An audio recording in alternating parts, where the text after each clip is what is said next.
নমস্কার, আপনাদের সকলকে স্বাগত জানাই চ্যানেল রূপা মুখার্জিতে।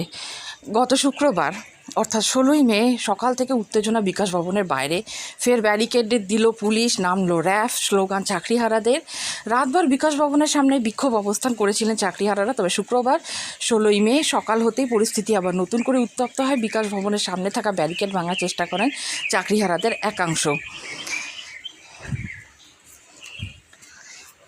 বিকাশ ভবনের সামনে অনেক পুলিশ মোতায়েন রয়েছে, তারা ব্যারিকেড করে রেখেছে মূল গেটের সামনে। শুধুমাত্র বিকাশ ভবনের কর্মচারী ছাড়া অন্য কেউ ভেতরে ঢুকতে না পারেন, সেই বিষয়ে এত কড়া নজরদারি হয়েছে।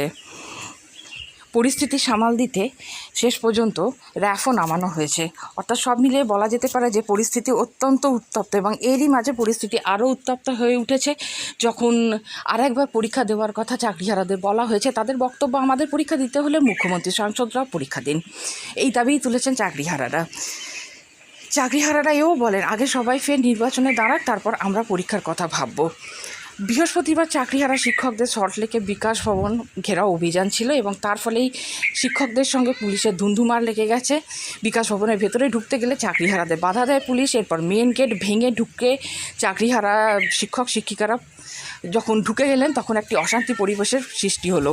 তাদের সব বক্তব্য একটাই, দ্বিতীয়বার আমরা পরীক্ষা দেব না, আমাদের পরীক্ষা দিতে হলে মুখ্যমন্ত্রী সাংসদ সবাইকে পরীক্ষা দিতে হবে। এমনকি তাঁরা এও বলেন, নেতা মন্ত্রীদের ঘুষ দিয়ে চাকরি পায়নি, কেন বারবার পরীক্ষা দিয়ে যোগ্যতা প্রমাণ করতে হবে।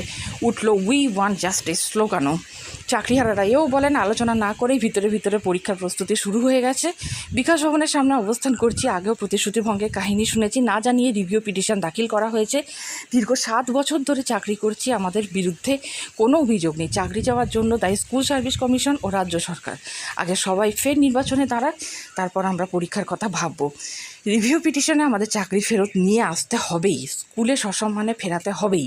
বিকাশ ভবনের গেট ভেঙে শিক্ষক শিক্ষিকারা ঢুকে গেছে, যাদের জীবন গেটে ভেঙে গেছে, তাদের কতদিন আর আটকে রাখা যাবে। তাই সব মিলিয়ে পরিস্থিতি অত্যন্ত জটিল হয়ে উঠছে, এবং এই আন্দোলন যে খুব সহজে থামানো সম্ভব নয়, সেটাও কিন্তু ধীরে ধীরে কর্তৃপক্ষ বুঝতে পারছেন।